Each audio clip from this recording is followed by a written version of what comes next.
आने वाला टाइम केजरीवाल का है, जो भ्रष्टाचार के खिलाफ एक भारत माता की सपूत। अरे मोदी जी को तो पूरी दुनिया सुनती है, लेकिन मोदी जी दिल्ली के अंदर ही खामोश हैं, सिर्फ एक इलेक्शन की राजनीति कर रहे हैं, क्योंकि 15 साल उन्होंने भ्रष्टाचार के अलावा कुछ नहीं किया एमसीडी की जो उनकी सरकारें रही। मोदी जी तो कहते थे कि मनमोहन सिंह जी बोलते नहीं है, लेकिन मोदी जी जो बोलते ही रहते थे, वो जिन मुद्दों पे बोलना चाहिए अब आप देख सकते हैं। आप तो ने तो मनमोहन सिंह जी को भी पीछे छोड़ दिया। बीजेपी के लोग, इनका सिर्फ एक ही मकसद है कि राम नाम जपना है और पराया माल अपना है। हिंदू मुस्लिम सिख ईसाई हम सब हैं भारत माता के सिपाही। सबका साथ तो सिर्फ वोट लेने के लिए था, और विकास तो सिर्फ अगर हुआ है तो अडानी जी का हुआ है। अरविंद केजरीवाल जी इन्हें सत्ता से उखाड़ के फेंक देंगे। आज तक उसका पता नहीं है कि नजीब कहाँ है, उसको गायब करने वाले कहाँ हैं। इस सरकार का कुछ पता नहीं है। ये सिर्फ सरकार बड़ी बड़ी बातें करती है। ये सरकार इनके नेता को अगर पंजाब पुलिस पकड़ कर लेके जा रही थी, तो ये हरियाणा की पुलिस भी और दिल्ली पुलिस भी उसे बचाने का काम करती है। मैं पूछना चाहता हूँ इन लोगों से कि आज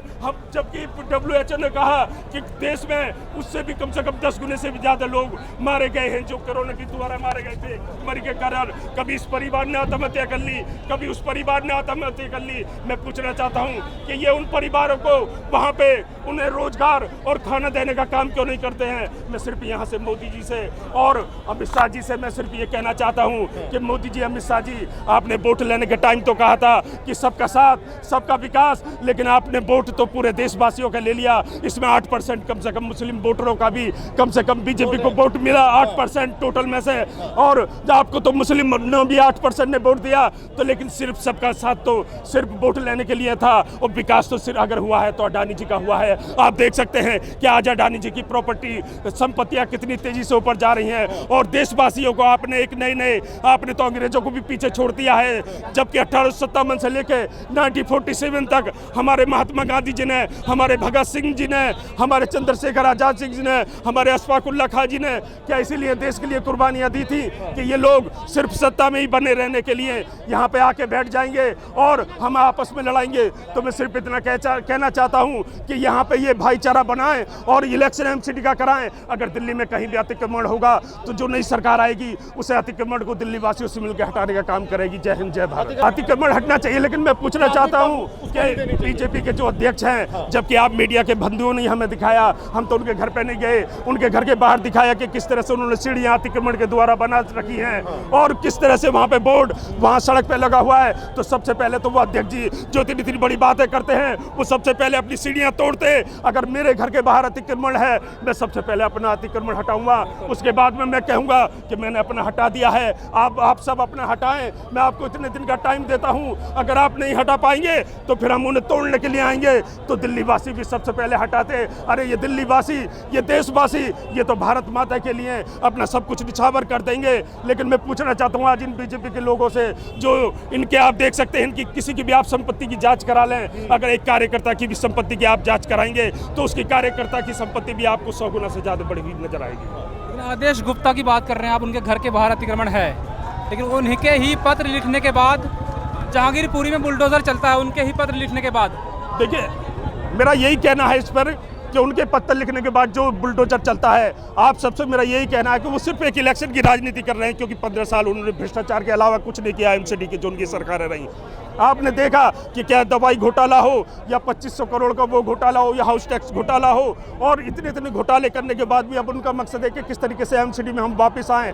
उन्हें सत्ता जाती हुई दिख रही है, क्योंकि जिस तरीके से आम आदमी पार्टी ने भ्रष्टाचार के खिलाफ काम करके दिखाए हैं, जिससे पहले ये लोग कहते थे कि ये जो केजरीवाल जी के नारे थे, क्या नारा था कि पानी माफ और बिजली हाफ, लेकिन उन्होंने बिजली को भी 200 यूनिट तक माफ करके दिखाया था। तो इन्हें ये लगता था कि केजरीवाल जी, और जिस तरीके से बाई इलेक्शन हुआ था, 5 सीट में से 4 सीट जो केजरीवाल जी ने जीतने का काम किया था, तो आदेश गुप्ता जी को और बीजेपी को ये लग रहा था कि एमसीडी में इनका सफाया हो जाएगा। तो अपने आप के सफाई को रोकने के लिए एक तरह से वो इस तरह का माहौल यहाँ पे बना देना चाहते हैं, दिल्ली के अंदर सांप्रदायिक ध्रुवीकरण का माहौल बना देना चाहते हैं। ये सांप्रदायिक ध्रुवीकरणों का माहौल जो ये बनाने की कोशिश कर रहे हैं, पूरे 15 साल तो इन्होंने भ्रष्टाचार किया, और लास्ट में सत्ता में आने के लिए मैं इन्हें बता देना चाहता हूं, दिल्ली वासी और हम भारतवासी और भारत माता के नागरिक इनकी कोशिशों को सफल नहीं होने देंगे। आने वाले इलेक्शन में इनकी सत्ता से इन्हें यहाँ भी बेदखल करके दिखाया जाएगा।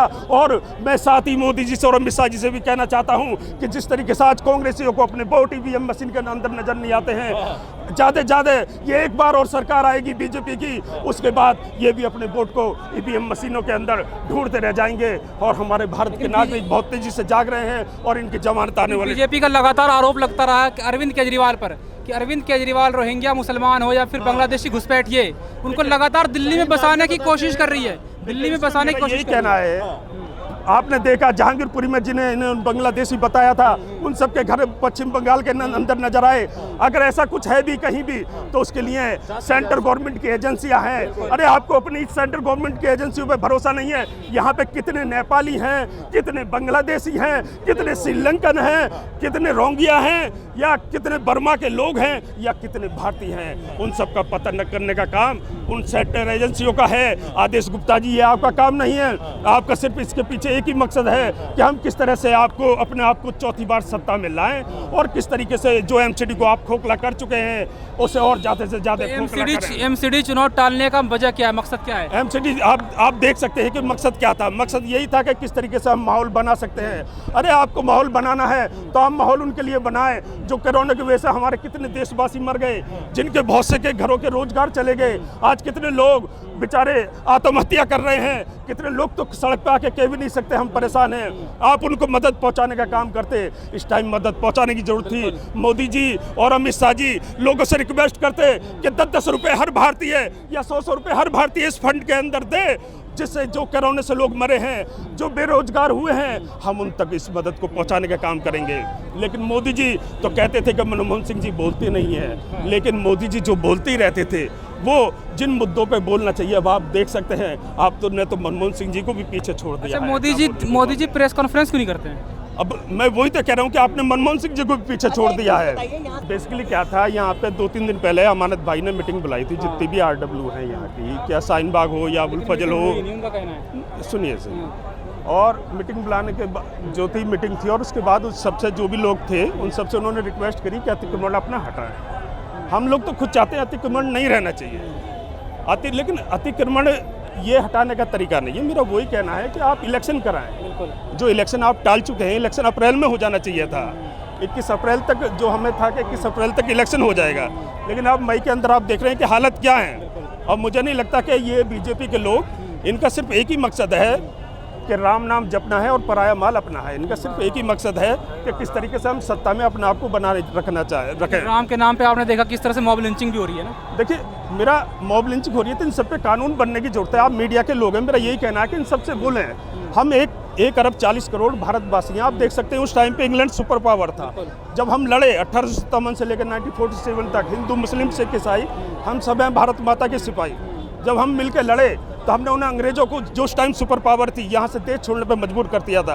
आज आप देख सकते हैं चाइना, हम डेली न्यूज़ देखते हैं कि चाइना ने आज यहाँ पे ये कब्जा करके ये घर बना लिया है, ये गांव बना लिया है। अरे अगर हमारे पास बुलडोजर हैं ही तो हम चाइना के उन गांवों पे चलाएं, और अगर हमारे पास बुलडोजर हैं ही तो जो पाकिस्तान ने वहाँ कश्मीर पर कब्जा कर रखा है, उन पाकिस्तान अधिकृत कश्मीर पर जाके उन घरों पे चलाएं और अपने जो हमारे एरिया उन पे हैं उन्हें वापस लेने का काम करें।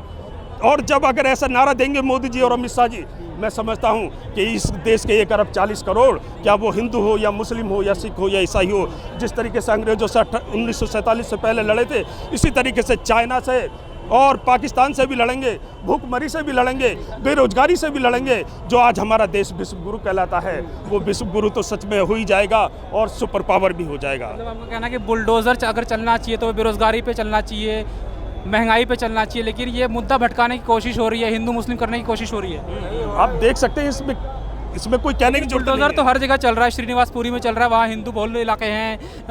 अभी कुछ दिन पहले शूटिंग रेंज में चला, वो हिंदू बहुल इलाका है। तो शाहीन बाग में अगर चल रहा है जो अतिक्रमण है, उसको अगर हटाने की कोशिश हो रही है तो इसमें गलत क्या है? देखिए, आप शाहीन बाग में आप खड़े हैं, आप बताइए कहाँ पे अतिक्रमण है? लेकिन आज नहीं है, आज लोगों ने पहले दुकान में अंदर कर रखा है सामान। हाँ तो मेरा, लेकिन पहले आप इलेक्शन कराएं ना। हम मना नहीं कर रहे, शाहीन बाग में भी अगर अतिक्रमण है तो वो हटना चाहिए, लेकिन आप सबसे पहले अपने घर का आदेश गुप्ता जी क्यों नहीं हटाते हैं जब उनके घर के बाहर सीढ़ियां बड़ी हुई हैं? तो शुरुआत हो चुकी है, उनकी भी हट जाएगी। और SDMC के उपाध्यक्ष भी कह चुके हैं कि नोटिस देने की जरूरत नहीं है, डायरेक्ट कार्रवाई होगी।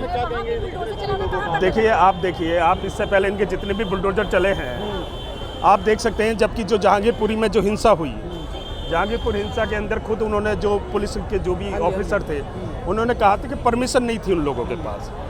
परमिशन ना होने के बाद भी इस तरह से वहाँ सुप्रीम पे कोर्ट ने स्टे भी लगा दिया तो उसके बावजूद बुलडोजर चलता रहा। समझिए, उसके बाद आप लोग ही कहते रहे उनसे कि ये वहाँ से सुप्रीम कोर्ट का ऑर्डर आ गया फिर भी बुलडोजर नहीं रुका। तो जो उन्होंने जब बुलडोजर नहीं रुका तो उससे एक शंका पैदा होती है, जिस तरह का बुलडोजर चलता रहा सुप्रीम कोर्ट के ऑर्डर के बाद भी।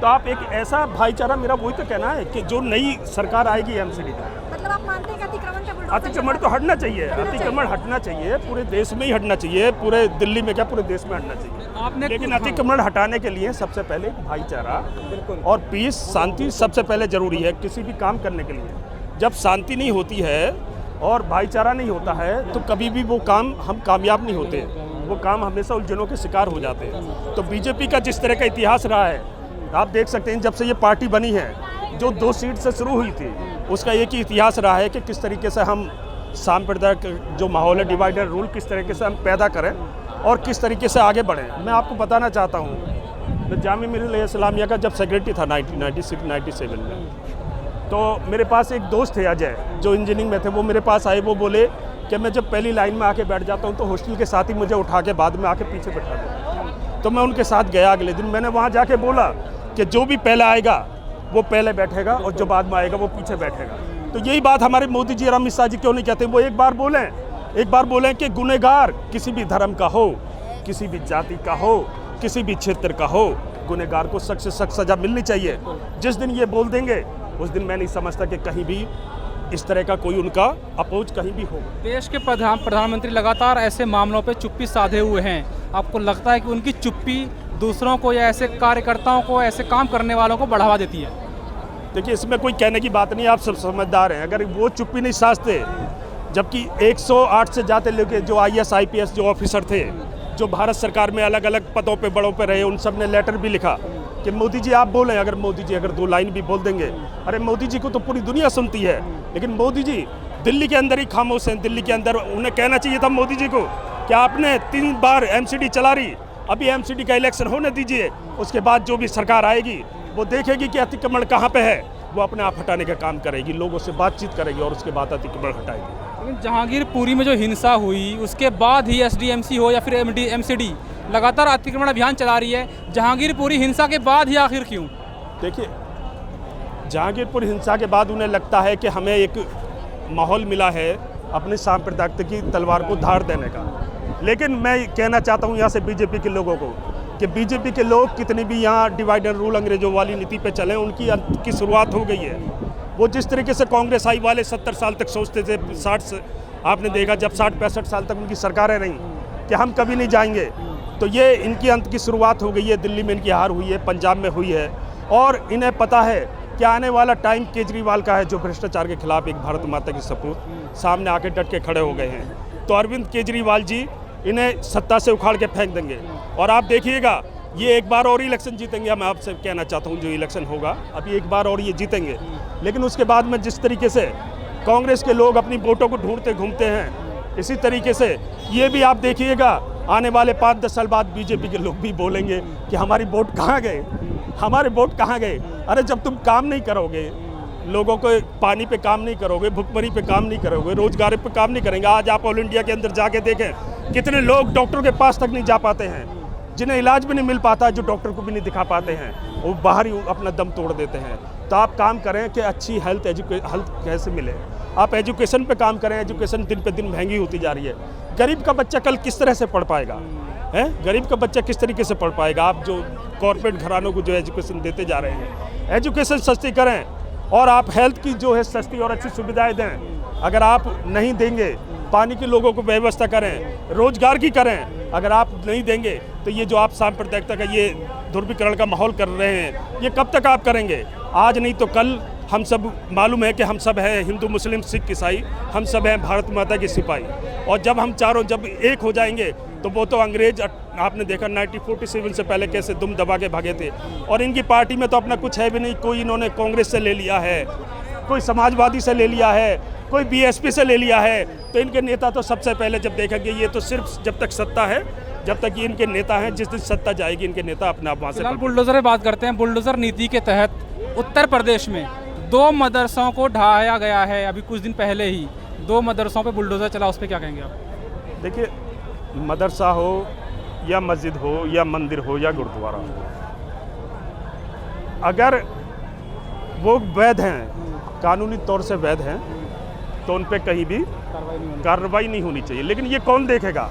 इसके लिए होना चाहिए कि जितने भी यहाँ पे पॉपुलेशन आबादी के हिसाब से, मैं कहना चाहता हूँ कि आबादी के हिसाब से एक ऐसा ट्रिब्यूनल हमारी भारत सरकार बनाए जो आबादी के हिसाब से हो। उसमें SC ST जितने हमारे देश में हैं, मुस्लिम जितने देश में हैं, ब्राह्मण जितने देश में हैं, उन सब के ऑफिसरों को जो अलग अलग कास्ट के हैं, जाट जो भी हों, किसी भी कास्ट के हों, गुजर हों, सबकी कास्टों के अधिकारियों को ले और पूरे देश में एक सर्वे होना चाहिए कि कितने वैध हैं, कितने अवैध हैं। अगर कुछ चीज़ अवैध है तो उस पर कार्रवाई हो, लेकिन बीजेपी के नेता सबसे पहले अपने ऊपर कार्रवाई करें। आपसे एक आखिरी सवाल करूंगा। जब CNRC का प्रोटेस्ट चल रहा था शाहीन बाग में, पूरे देश को इन्होंने सिखाया कि अपने हक की आवाज़ कैसे उठाते हैं, लेकिन उसी दौरान अमित शाह का एक बयान आया था कि आप बटन मौजपुर में दबाइए, सीलमपुर में दबाइए, जाफराबाद में दबाइए और उसका करंट कहीं ना कहीं शाहीन बाग में लगना चाहिए। देखिए, मैंने आपसे कहा ना, ये सांप्रदायिक की राजनीति करते हैं। आप इनके जितने भी बयान हैं उनसे बयानों से देख सकते हैं जहाँ भी।